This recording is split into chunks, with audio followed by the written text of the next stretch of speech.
Okay, så så vi. Vad kallar du?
أعوذ بالله السميع العليم من الشيطان الرجيم يا أيها الناس اتقوا ربكم الذي خلقكم من نفس واحدة وخلق منها زوجها وبث منهما رجالا كثيرا ونساء واتقوا الله الذي تساءلون به والأرحام إن الله كان عليكم رقيبا صدق الله العظيم. صدق الله العظيم. خير لها الشيخ كعبة المريم. أنت أمرك أيضا كفر الله أيضا القرآن الكريم كان وحن قبل الأحيان إنما تصمنا كعصبنا بل هل تقيموا إلى أن نبها سوء القرآن ومشروعا بلارنتها بيها عاصمتها iyo siduu yahay hal mid oo keliya oo cod iyo muuqaal kale in marshaqo ay dhammaan aragto kadibna aynu gudagalo markaa xafladeena oo heesta aan aynu ku furi doono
aad bay u mahadsan yihiin dhalinyarada subsa iyo heesta astaanta qaranka ee ay ku qaadeen heestii calanka Somaliland yahay portugalka kelmadda aan promotory ayaa iyo ka afeefanaya qolyaha tiifiyada iyo idaacadaha kale meel khaas oo gaar ah ku hadla warku markaa iyo ma qalbamo laakiin soo way cabsi badan tahay madaxweynaha koobtaada markaa hadlayso way maanta ka garaabaya waxaan soo dhaweynayaa mashruucan muxuu yahay muxuu faa'iido u leeyahay shacbiga caasimadda intee leeg baa ka faa'iidayso doonta marxalada cayntii aanu soo maray intaba waxaa taataabo doona mudane siyaad yunis maariyaha wakaalada biyaha caasimadda hargeysa ee ku soo dhawey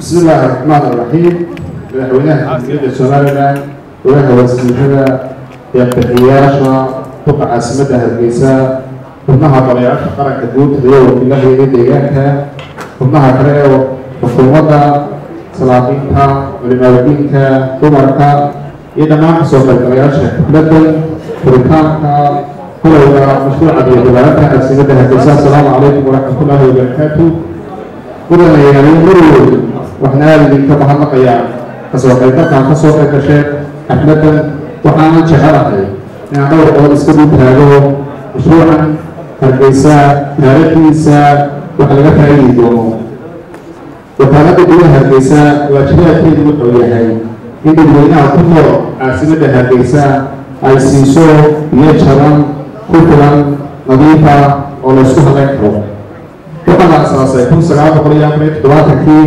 waqtigaas oo dowladdii Soomaaliya ay ugu dheeray dowladda Jaynuhu in mashruuc biyo sahlid biyo loo sameeyo magaalada hargeysa oo waqtigaa dheer yahay sahlideen kadib waxaa la ogaaday in goobta lagu magacaabo Geed Deeble oo qiyaas ahaan ka xigta hargeysa 320 kilomitir joog ahaana ka hooseysa 290 mitir inay tahay goobta ugu habboon ee looga keeni karo biyo magaalada hargeysa waxaa la bilaabay wejigii koowaad waxaa la qoray 6 ceel waxaa la qoray waxa la sameeyey kabadiyood waxaa la dhigay doonkii generatorradii waxaa la dhisay hal dhul oo biyood oo ka inja mar labaad markii la arkay magaaladu soo kugaysa hargeysay waxaa qoyskii labaad wejigii labaad la bilaabay statenkii intii in leeg ayaa laga sameeyey Geed Deeble iyo biyo-shiinaha nasiibtaha sida ugu jiraan laba dhamaanin ayuu dagaalka dhacay kun sagaal boqol iyo sideetankii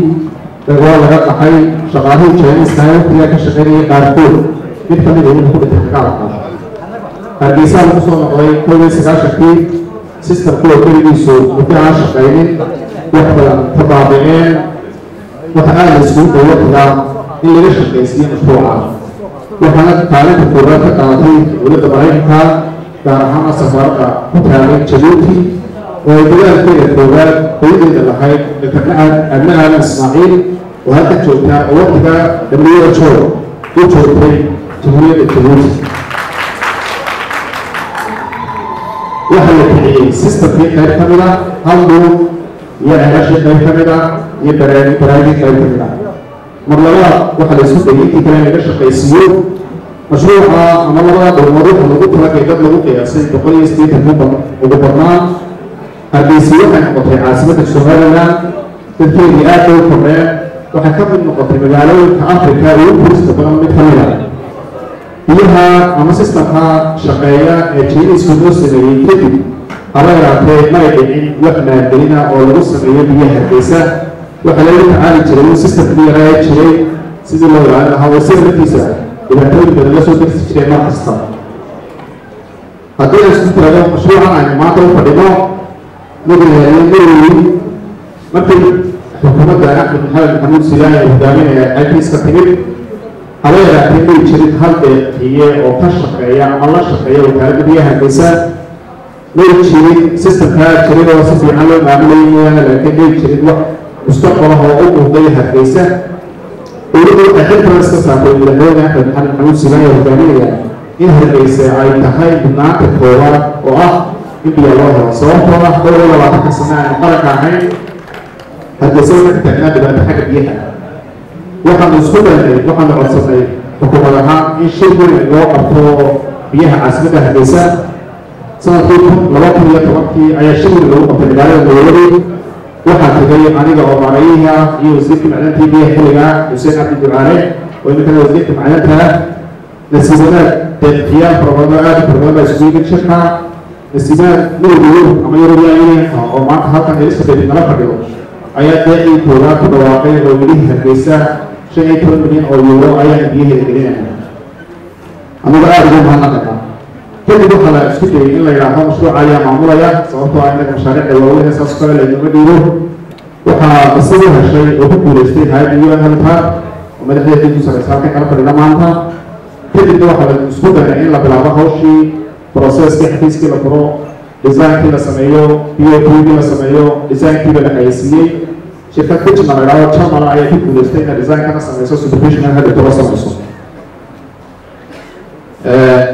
waxaa kaloo markii tagarradii iyo hawshii oo dhan la sameeyey la xayeysiiyey waxaa noo soo baxday in lacagta 15 milyan ee euro ayna ku kulin mashruuca ay Hargeysa u baahan tahay mar labaad xukuumadda waxay isku dayday inay ka howlgasho sidii lacag loogu helin lahaa nasiibadaad sanduuqa horumarinta Somaliland ee Sept la yidhaahdo isaguna lacag ku daray 8 milyan iyo $600 oo ay ku midoobeen saddex dowladood oo kala Ingiriiska Denmark iyo Netherlands iyo Norway mashruucaasi totalka lacagta ku baxaysa maanta aan isku taagnay waa 15 milyan ee euro ay bixisay midowga Yurub iyo aad sidiska ay bixisay SDF sanduuqa horumarinta Somaliland mashruucaasi wuxuu yahay ama wuxuu qabanaya ay tahay afar ceel cusub oo loo qodayo horhaada oo geedgeed lagu dhow horhaada ceelasha lagu qodo geedgeed lagu soo xirayo hal weyn oo 24 inch oo DI ama dhaqaale oo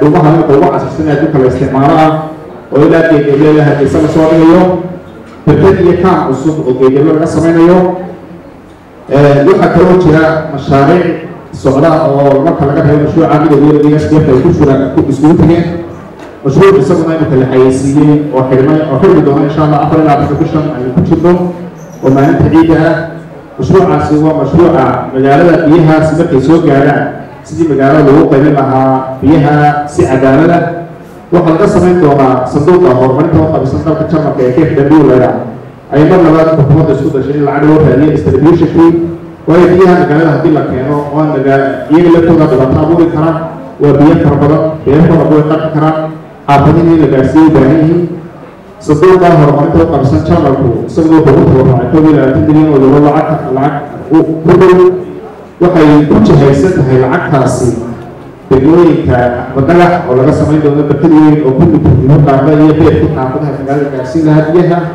degmada maxamuud haybe oo laga samayn doono cusbitaalka manhal dabadiisa iskuulka suudaaniyiintu leeyahay maktuub iskuul laydhaha barkad weyn laga dhex samayn doono xaafadda gacalibaad oo buurta layidhaha beerashoocada hore kasoo jeeda laga samayn doono barkad weyn oo ku muddo tuuriga iyo degmada tuug iyo koodbuur iyadoo laba barkood laga samayn doono si magaalada sistamkan in loo cabto ee qabiilka ay uga guurto oo xaafad walba biyo barashar leh ay u helaan mashruucaasina waa mashruuc imika la xayeysiiyey insha allah waxaan doonayaa ku dadaalo mashruucan hargeysa ee biyaha geed deeble ka intaan u dhammaan in iyadana la bilaabo dhamaado waxaa kaloo jira mashaariic kale oo wakaaladda biyaha la wadaan weel banka ama banka adduunka qaybta magaalooyinka u qaabilsan oo $6 milyan iyadoo ku wadahadalkeeda inta noo socdo oo wasiirka qorsheyntiyo ay kala saxdeen weel banku oo ku aadan in meel geeddeeda ka xigta xagga bariga oo laasbuuxu la yidhaahdo laga sameeyo 6 ceelo cusub si mar labaad biyihii geeddeeda la imanayo hargeysa imanayay kor lagu qaado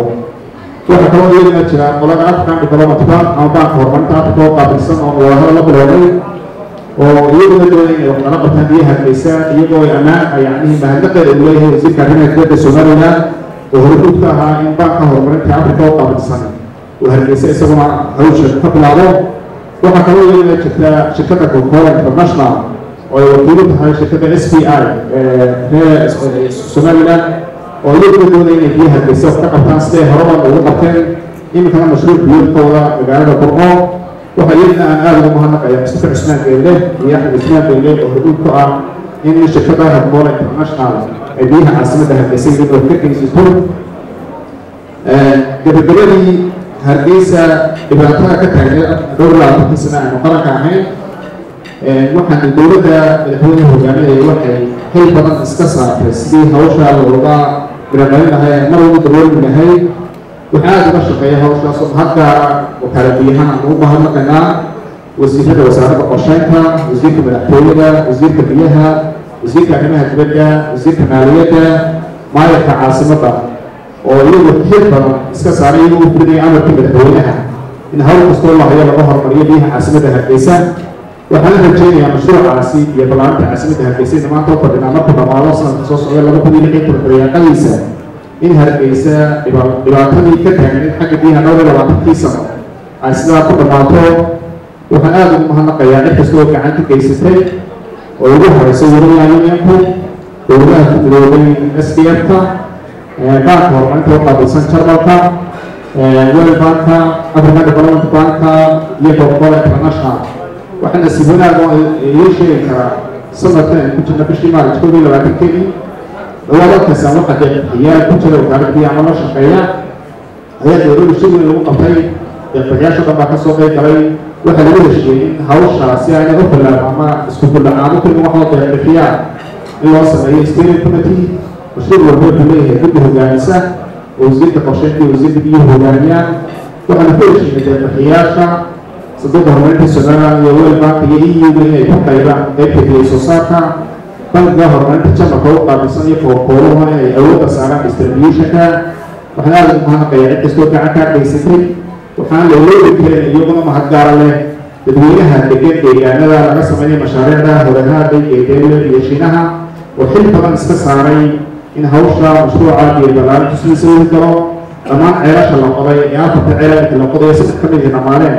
waxaa laga qodayaa beera ay leeyihiin ashkhaasi markaas sidaa darteed annaga wax kastoo naga way noo qodeeyaan beerka imika soo socday madaxweyne aad soo aragtay midda madaxweyne aynu indhahayna kusoo aragnay 2 kilomitr oo beerka kamid ah dhammaaday aastaankiisii iyo qodistiisii hal tiim baa galay tiimkii labaad shalay baa la bilaabo halkiisii kan ku dhaafnay tiim saddexaadna wiilka soo socdaa la bilaabi doonaa waxaan aada ugu mahadnaqayaa cid kastoo gacanka casrigiiso deegaanku lambarwan ka yihiin waayo beerkaasi meelaha qaarkood kusoo maraya beero إلى بيشينها إلى هذه السبب سوداء بيرو صادق مري هذا لو سوداء هذا يبغى لو ما هنقيه وإلى هذا المكان كبلاد كمان إلى ما هنقيه هذا يبغى هالسنتي والسلام عليكم ورحمة الله وبركاته.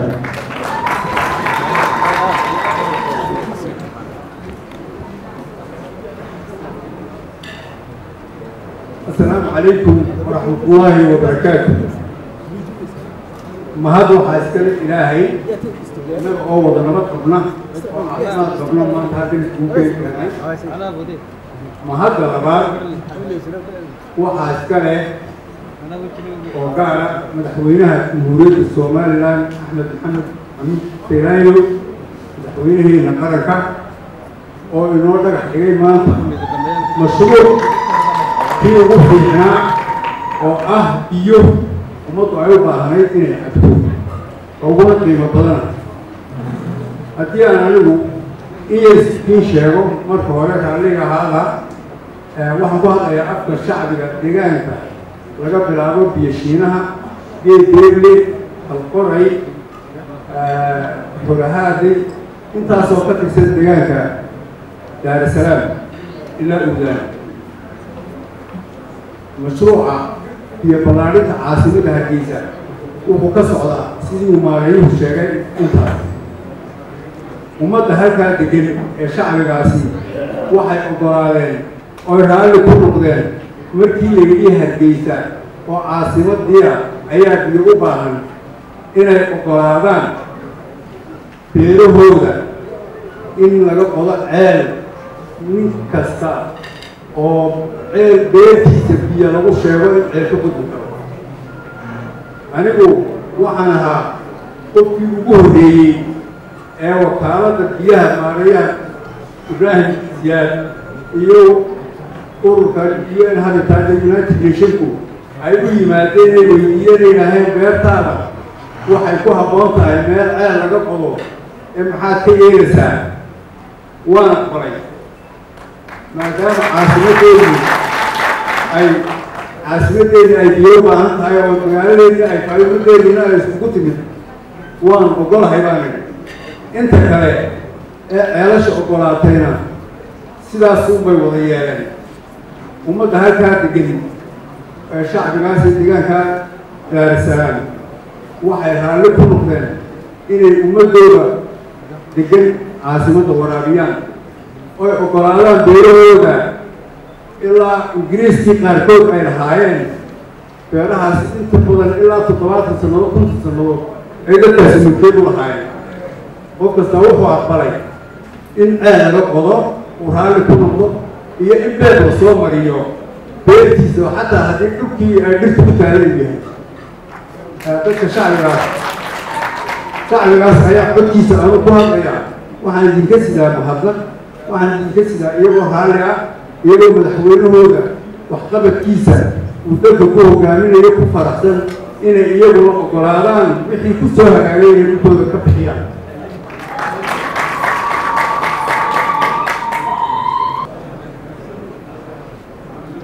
مشروع تفاسيشيسي يوبحنتيسي waxaa dhameeyay maareeyaha Ibrahim anigu waxay u soo hagaagay inaan idhaahdo dhowr kelmadood oo mahadnaq ah oo loo jeedinayo dowladaha inaga caawiyay mashruucan intaana waxaan ku oran doonaa af Ingiriisi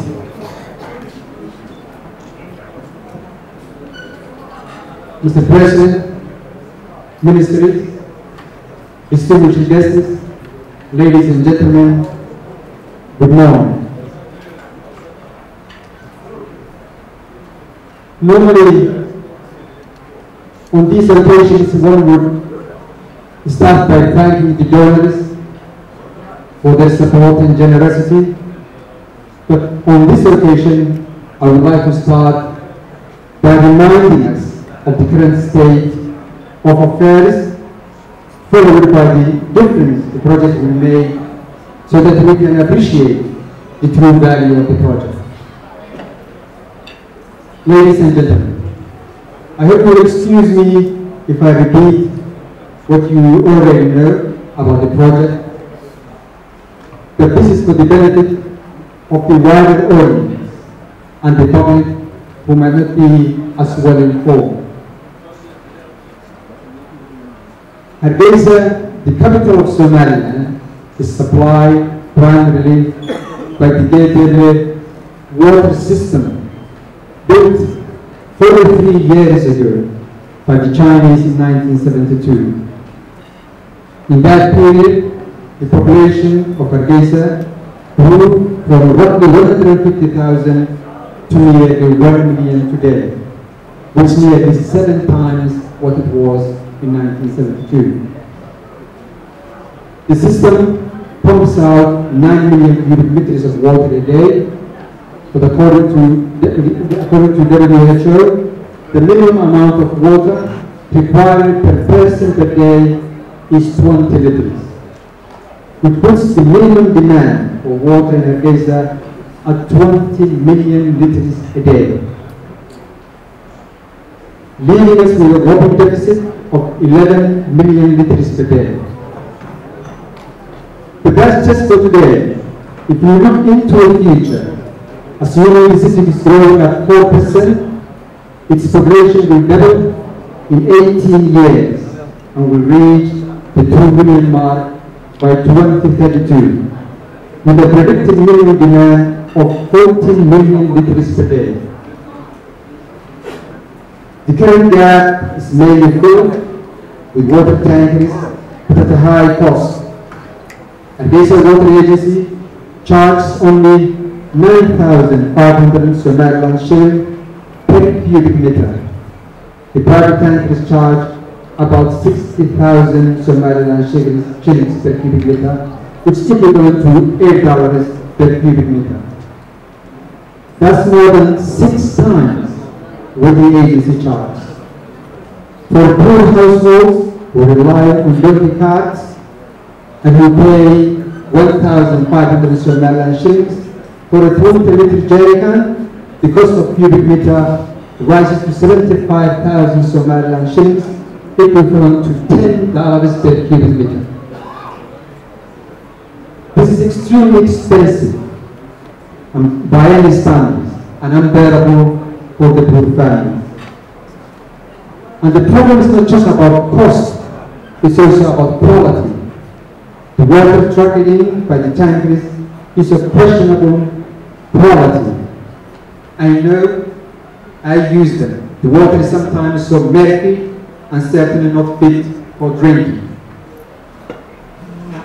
When the project is complete, Hargeisa Water Agency will be able to supply up to 20 million cubic meters a day, which means clean, affordable water for thousands of households.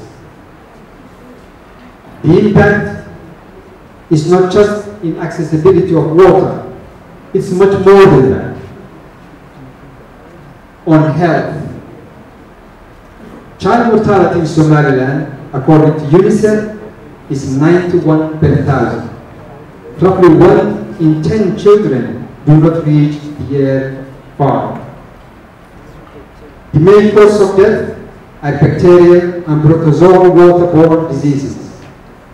With access to clean water, lives will be saved and families will be spared hefty medical bills. On the economy, the impact of the project will be felt in many ways. The most obvious is the savings in cost. A poor family that buys 2 20-liter jerrycans a day will be able to save $10 to $15 a month, or $120 to $180 a year. Time will be also saved. People will spend hours in queues or wheelbarrowing water from the nearest kiosk. By buying water, thousands of hours will be saved and used for more productive purposes. On gender, the project has a gender dimension. The burden of fetching water falls upon women, particularly young girls, who will be free from this difficult daily chore to have more time to study.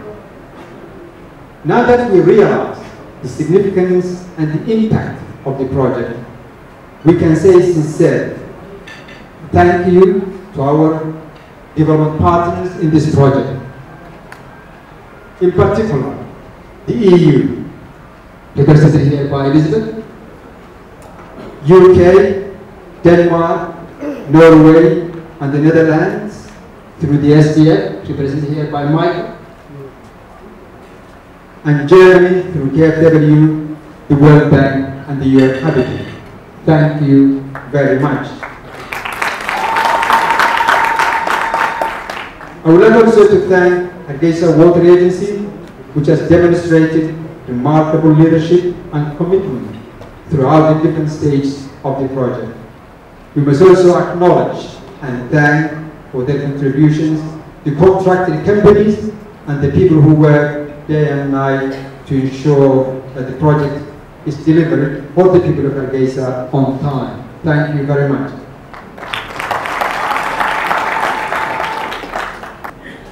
Your Excellency, President of Somaliland, honorable ministers, dear colleagues and guests. I am honored to be here today with you to mark already achieved results in implementation of this very important project for Hargeisa and for Somalia.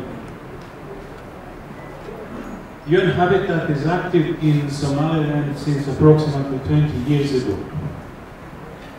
The agency is one of those UN agencies, technical agencies, which mandate is sustainable urban development and housing for all. We deliver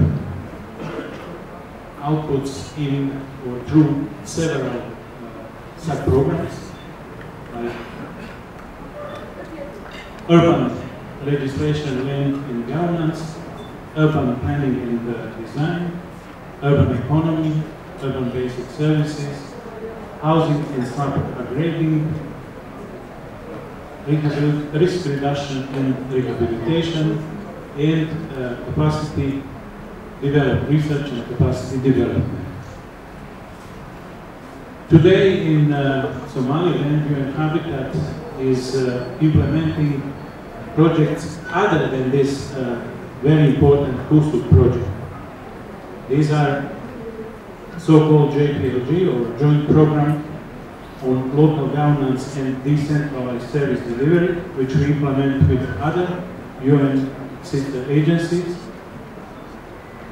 We also implement other program activities in the area of water supply led by UNICEF. There is another project that we support also led by UNICEF, which is in support of establishment of Teachers Training Center, Institute here in Hargeisa, and we are supporting integration of long-term IDPs in different towns and locations in Somaliland, through which we are supporting 810 families only this year. Among donors, again, we have to stress that EU is funding most of these activities, not only HUWSUP, but other activities in Somaliland. And for HUWSUP, we also have to thank Somaliland Development Fund and countries that made major contributions in it, already mentioned, UK, Norway, Denmark, and the Netherlands. Housing projects and activities in support of integration of IDPs are funded by the government of Japan.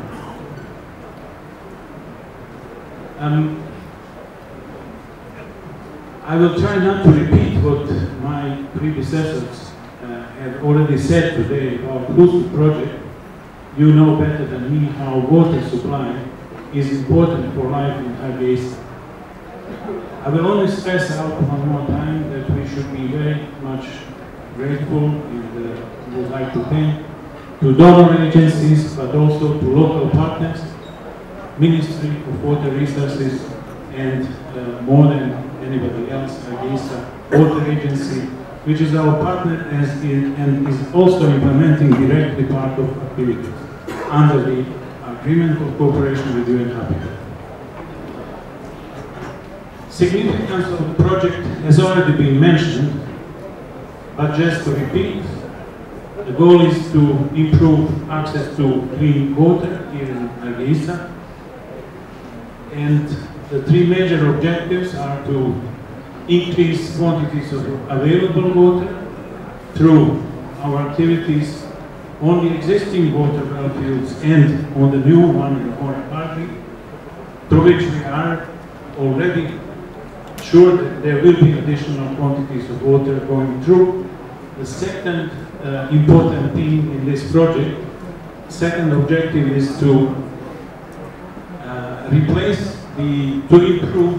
the water transportation system, the one that was built by Chinese more than 40 years ago. And the third, I already mentioned, we work to improve capacities of Hargeisa Water Agency through their direct implementation of certain program activities, through valuable experiences that they gain through direct contacts with international partners, which is very important for the future because Hargeisa, not only that it multiplied its population in the past period of 40 years, as my colleague said, he has said already 7 times, but the growth of urban centers throughout the world is not stopping, and there will be even more need for water supply in Hargeisa in the future, more than what will be achieved in this project.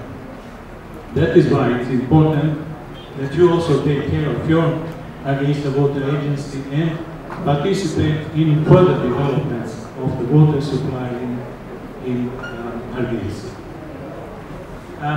Again, I would like to thank one more time everybody that I mentioned already, our donors, EU and SDF representatives.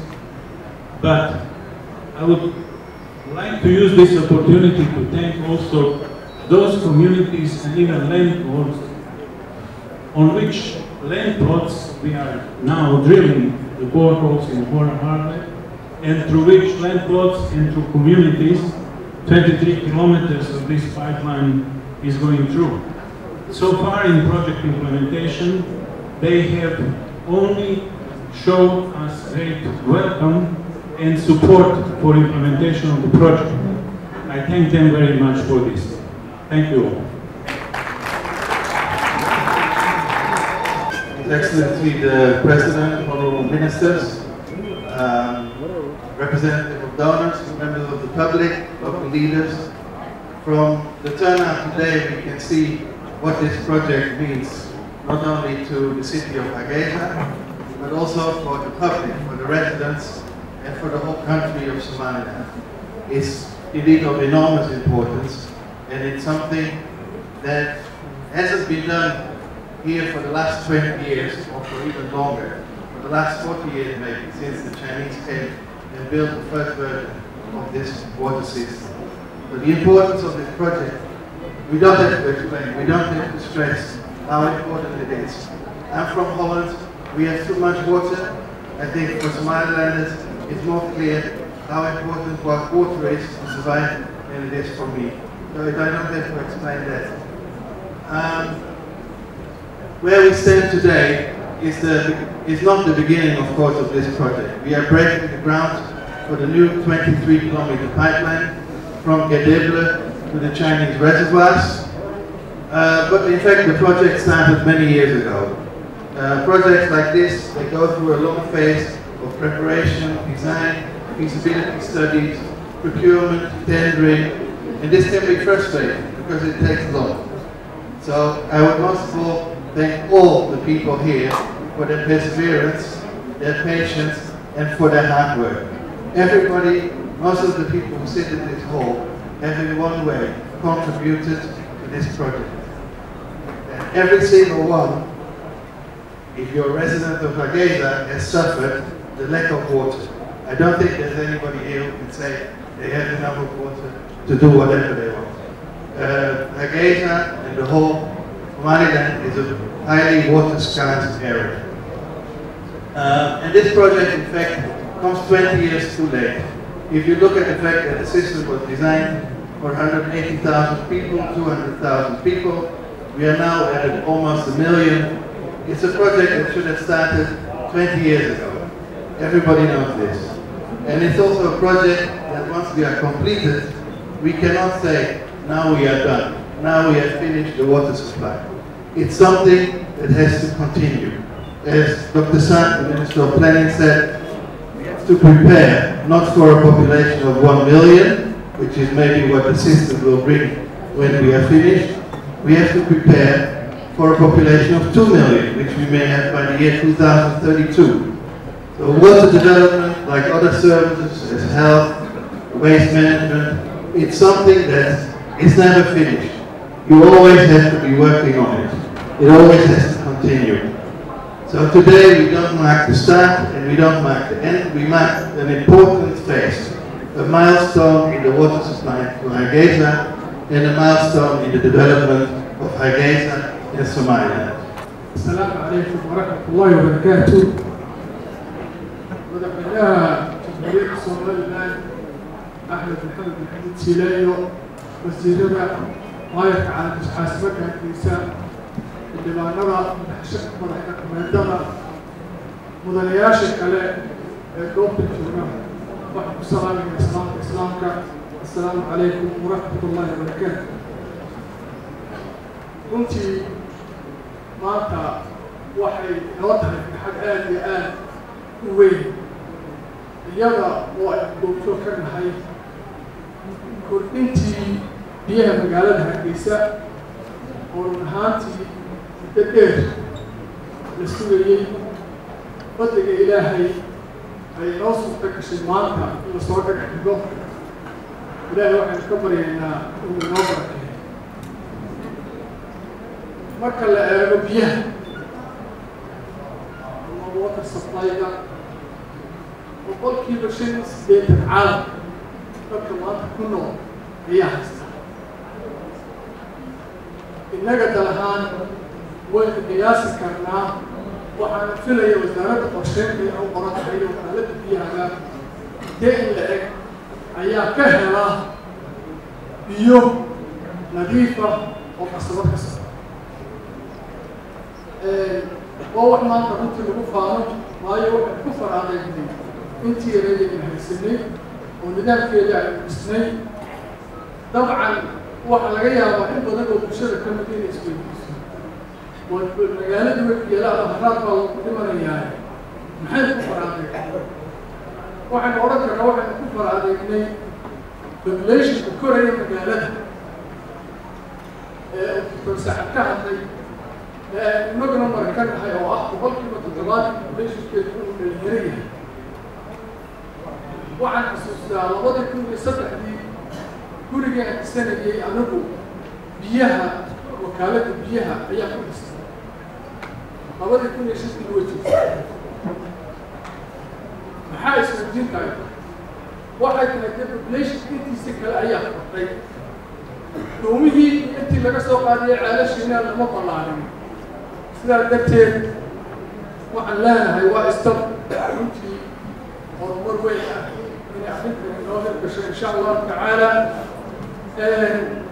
waxyaabo fara badan ayaa runtaan jeclaan lahaa inaan ka hadlo laakiin waqti loo celinayaa awgeed waan iska soo koobkoobaya. biyuhu sidaynu wada daragsannahay waxa weeyaan waxyaabaha ugu qaalisan ee uu bini aadamku helo ama oo kasi. innagu ummad Soomaaliyeed baynu nahay waxaa la isku dili jiray baadka biyo.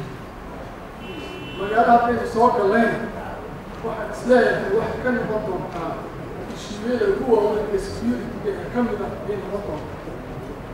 maha uun dadka haysta iyo dadkaan haynin inay isku dhacman doonto laakiin xataa sayidkiga inta haysata ayaa u baahan in runtii aad iyo aad looga shaqeeyo oo ah biyuhu halka ka imanayaan iyo haddii alla imaayo water treatment facilitiesa maxaan ku dhahdaa looga soo geyn doono ilaalinteeda awarhaynteeda. waxaan ka warraynaa sidii doctor cabdi sheegayay inay qayb weyn caafimaad darrada bulshadeena haysata ay ka mid tahay oo inta mortality-ga dalka ka jira waxyaabaha ugu weyn oo xanuunada inoo keena ay runtii biyahaas ay ka mid yihiin. Your Excellency, Mr. President, Your Excellencies, Ministers, Members of Parliament, leaders of the community, invited guests, ladies and gentlemen, and of course, our partners and donors, I greet you. Salam alaikum. Mr. President, it was a great honor that you have bestowed upon us as a committee to represent the community and the inhabitants of Somaliland and the capital of Somaliland,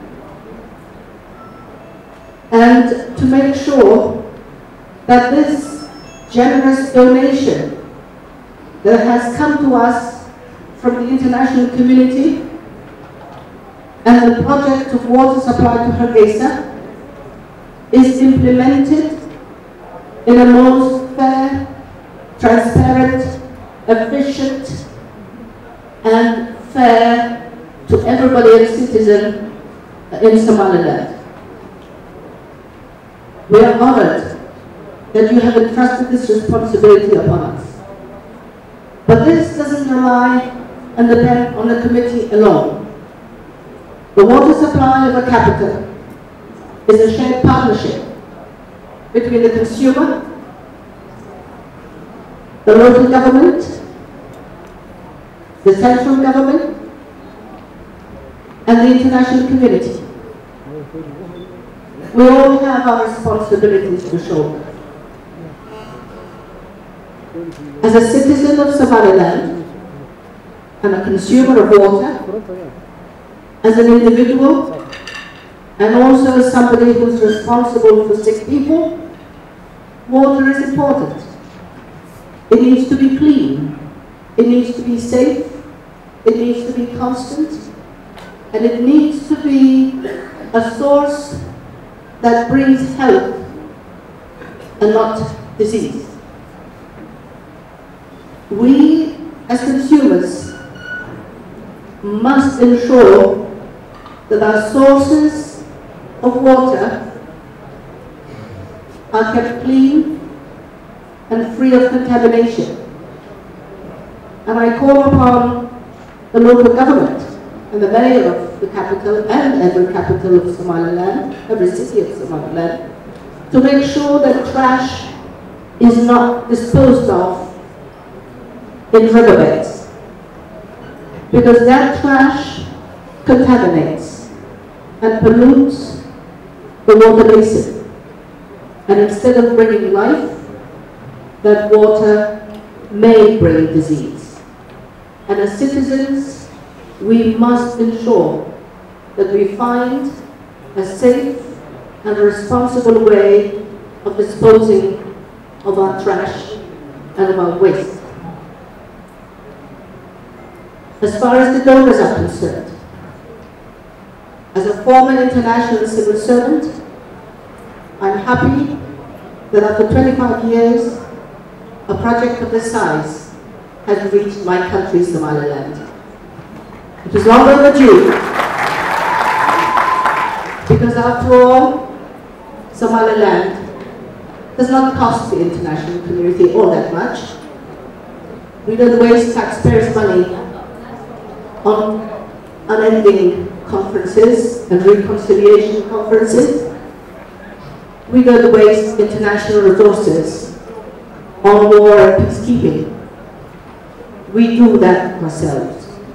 We make our own reconciliation.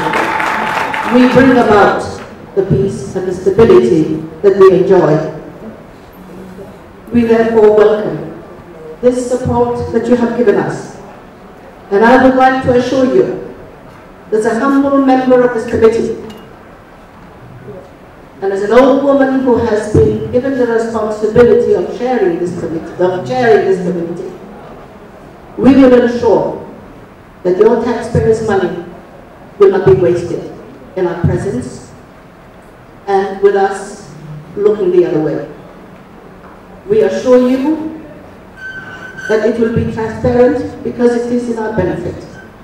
And I would like to invite you, donors, representing the taxpayers that you represent and the organizations that you represent, that we come together and develop a work plan so that we may be able to perform our responsibility in a way that will be fair to our people and will also be fair to the people that you represent. We assure you of our goodwill. We express to you our appreciation and thanks, and I look forward to a fruitful and energetic partnership in the years to come, because our people need water and humanity needs each other. Thank you all very much, and I wish you all good day. His Excellency, the President of Somaliland, Honorable Ministers, Members of Parliament and the Mayor of Hargeisa, representatives from the public service, from local communities, civil societies and donors, distinguished guests, ladies and gentlemen. First of all, let me start conveying the sincere greetings of our ambassador, Michele Giavone-Dorso. He really wanted to be here today with you, but unfortunately was called away on a personal emergency. Thus, I'm delivering the speech on his behalf. It is a great pleasure to be here in Hargeisa today and to participate in this official groundbreaking ceremony marking the start of the construction of the new Hargeisa water pipeline.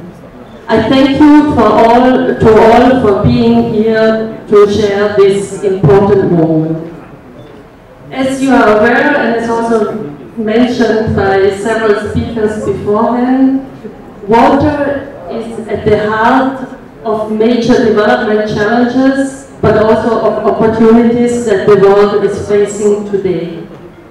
We have seen that no single type of intervention has greater overall impact upon economic development and public health than the provision of safe drinking water and proper sanitation.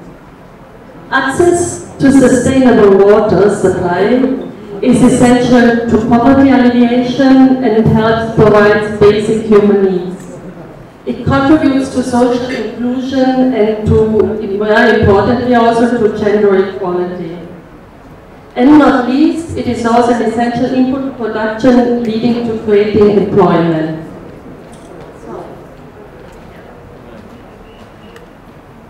In the area of health alone, improved water and sanitation can reduce morbidity and mortality rates caused by some of the most serious water-related diseases by up to 80%.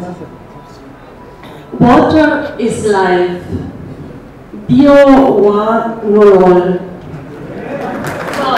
I'm trying to learn a little bit of Somali, but it's at the beginning.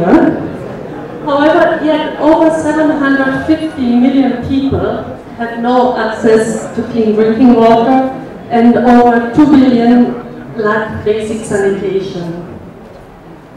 For as the EU to address this challenge, we, together with our member states, we contribute approximately $1.7 billion per year globally for programs in developing countries in water supply, sanitation and hygiene. This makes us actually the largest single donor in the world in this area. The Hargeisa Urban Water Supply Upgrading Project represents a $25 million investment, which is the most important investment in the sector in the past 40 years, and to which the EU is contributing approximately $17 million. The objective, we heard it about it before, is to improve access to safe and affordable water for the urban and peri-urban households in Hargeisa city, and very importantly also especially for those areas that have so far been underserved. We are also aware that the project faced some delays which were due to the expansion of the project scope beyond the original improvement works. However, now today we are very happy to report the progress which has been made, and that the amount of water available for Hargeisa city will be increased from 9 million to 14.5 million liters by 2017, with a greater potential of expansion later on when additional water resources will be connected. It is expected that the increased and improved water supply situation in Hargeisa will provide additional jobs in water-dependent enterprises, which are currently constrained by limited water supplies and also by the relatively high cost of non-piped water. Immediate revenue generation and employment opportunities will also be available to the estimated 50 additional water kiosks which will be established. Finally, the increase in water supply will provide health benefits and reduce the portion of income spent on water services at the household level, while reducing in parallel also all the levels of public dissatisfaction and community conflicts over water availability and shared but limited resources. There is no doubt that this project has laid the foundation for expanded upgrading works for urban water supply in Hargeisa. It's a model for joint financing, as since its start, its beginning, the initiative has also attracted other donors, and a memorandum of understanding will be signed by the Somaliland authorities with the participating partners, namely also Geed Deeble, Norway, Netherlands, Denmark, and the German Development Bank. The Hargeisa urban water supply upgrading project is also an example of the comprehensive support package of the European Union to Somaliland, using different EU instruments and tools in a consistent and synergetic manner. The main sectors of our support here in Somaliland include governance, promoting community resilience, economic development, and in particular also the creation of sustainable employment opportunities, infrastructure, rehabilitation, and support to education. Please be informed that just recently the EU has signed a Somaliland-specific education program worth approximately $12.7 million US.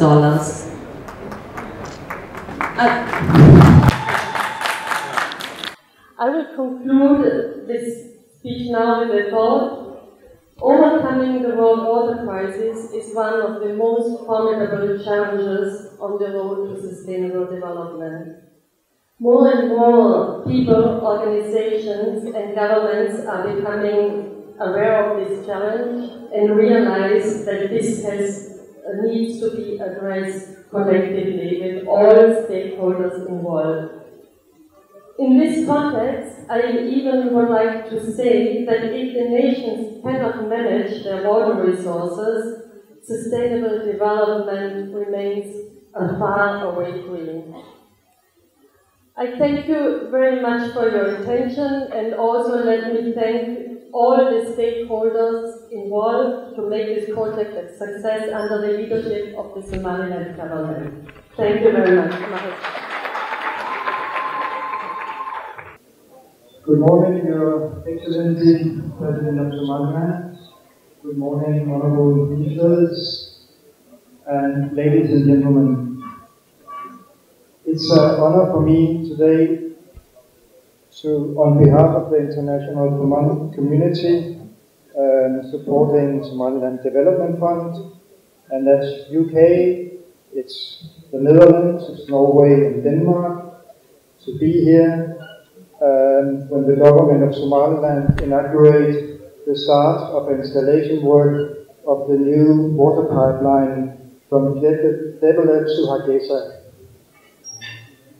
We have already heard the importance of this project, and it's the largest SDF-supported project so far. As we also have heard, water is a very scarce resource in Somaliland, and I am proud that we as donors are supporting and helping the government in ensuring that more people have access to affordable and safe water, which is one of the basic human rights. The Hargeisa water supply upgrading project is, if you have heard, jointly funded by a number of different donors, and that is also something that makes me proud, that we as donors can get together and work together with the government and local communities and partners to ensure such an important project. which has so significant implications for the future of Hargeisa and also of Somaliland.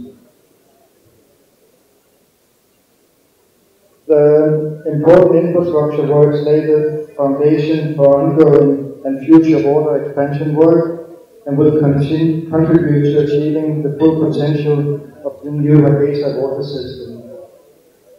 I will not make my speech very long, as many of the things that I should say has already been stressed and emphasized in many of the other very good speeches.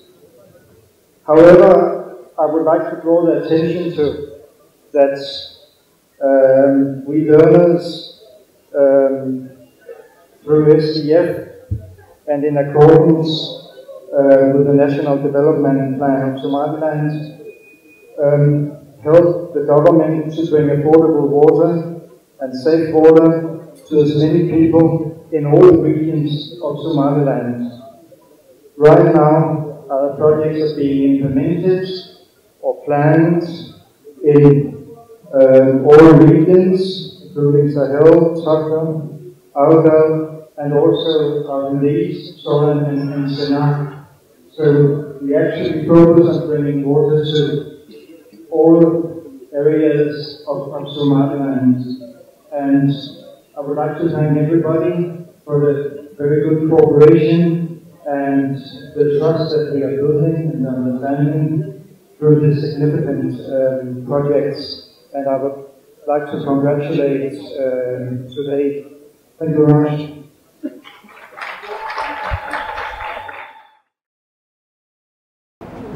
ummaddu waxay ku nooshay biyo geeskaa ku nool dhulkaa ku nool dadkaa ku nool biyo horena waa haysaneeyo waa inagu yaraayeen 300 qof ayaa qiyaasta ku noolaa kolkii biyaha la dhigay maantana dee 2 malyan baynu ku dhowey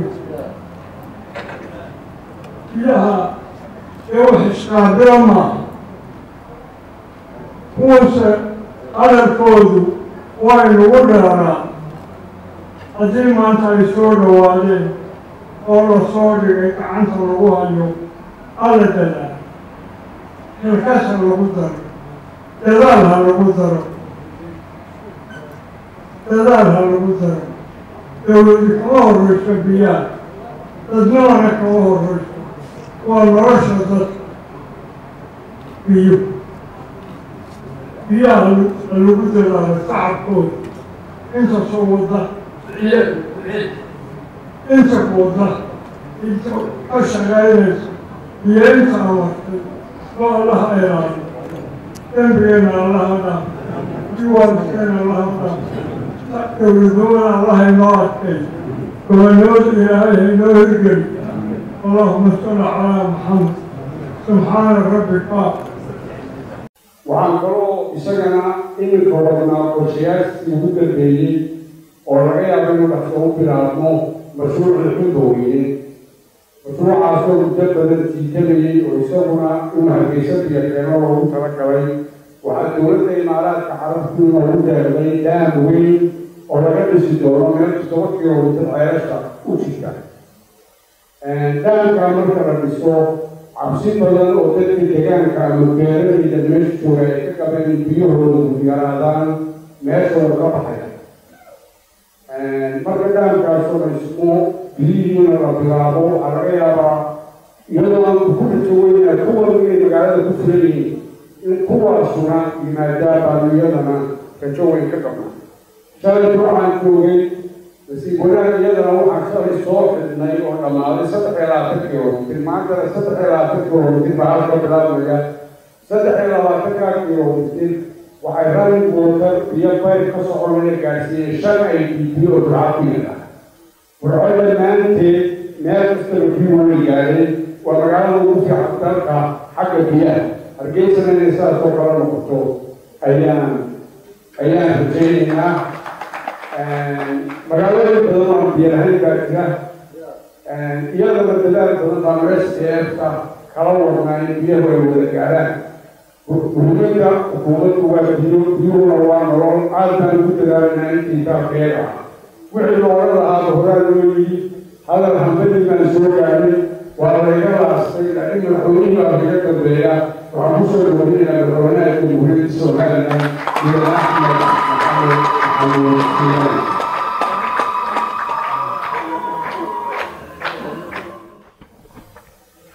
السلام عليكم ورحمة الله وبركاته. مدن يا مروين سلام قيمة بدل بعدي وحسيقارة وما نقيان تبكي يدولدي كعن تكوك كجستي مشروعا أيوه الرئيسون ميرو يورو جيرماني والبنك يدولنا بهوي صندوق هرمانية سوماليلاند UK دنمارك نوروي iyo Netherlands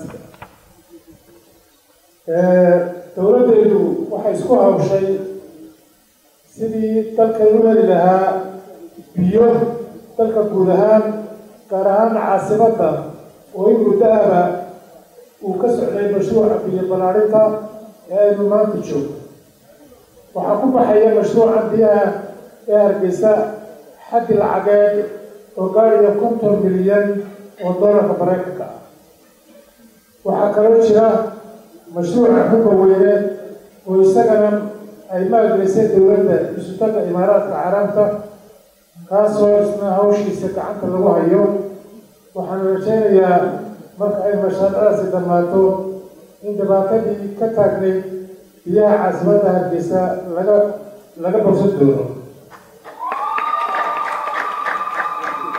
walaalayaal biyuhu waa noloshii waxayna leedahay muhiimad iyo mudnaan anigoo taati gelinaya waxaan isku dayaynay tallaabo kasta oo dhibaatada lagaga bixi karo iyo cid kasta oo naga caawin karta inaanu la kaashano waxaan ilaahay mahadii noo suurto gashay hawshan ballaadhan oo aad indhihiina ku arkaysaan waqti dhowna laga cabbi doono haddii ilaahay aad iyo aad oo maasan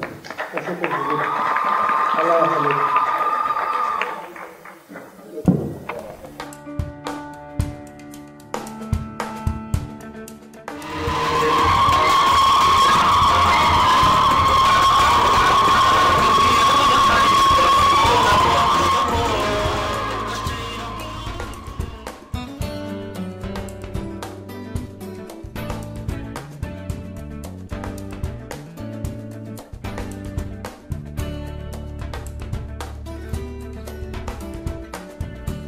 UN Habitat started with the Hargeisa Urban Water Supply Project in early 2013. We are now in the second year. We've gone through a long stage of redesigning the existing designs that were already there, tendering for the different components of works, and today on the 20th of September 2015 we are starting the main work component, the main construction component, which is the laying of the pipeline. It's not the only component, we have many others. We had construction of water agency offices, construction of the site yard. These are smaller components already finished. We had a long stage of procurement, bringing about 5,000 heavy water pipes for the pipeline to Hargeisa. That was completed middle of June.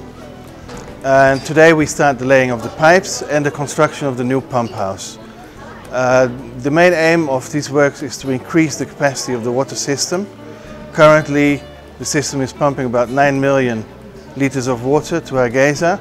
Once completed, this system will have the capacity of 20 to 24 million, and it can even be increased to about 30 million. So it's really building the foundation for future water supply of Hargeisa.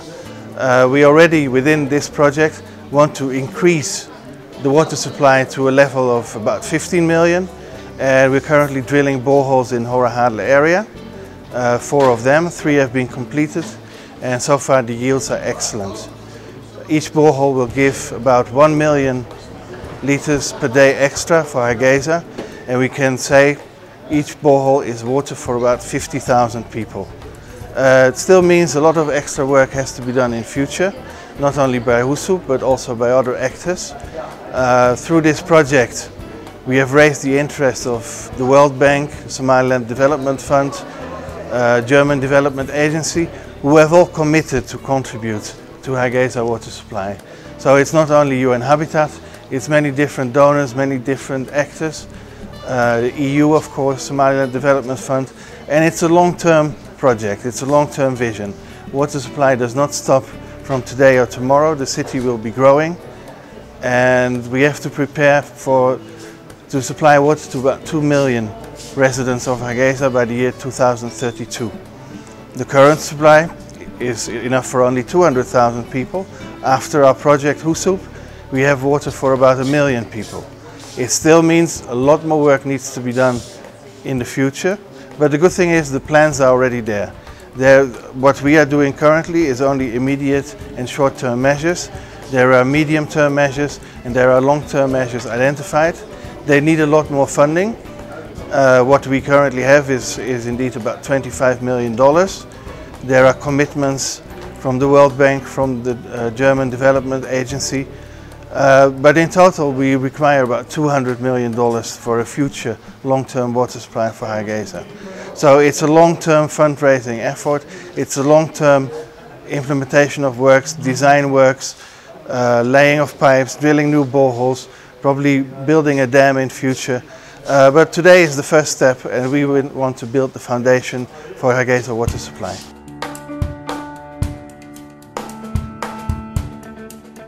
Access to sustainable water supply is essential to poverty alleviation and helps provide basic human needs.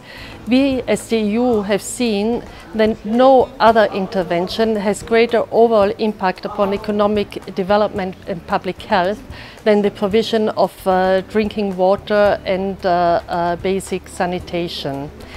Therefore, the EU and its member states provide all over the world per year approximately $1.7 billion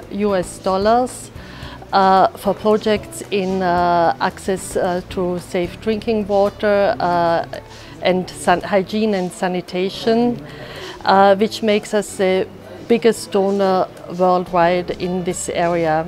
We are very pleased now here to see that the Hargeisa Water project hit off the ground, because it's crucial here to expand the water supply, and in particular to these areas of the city which so far have been underserved.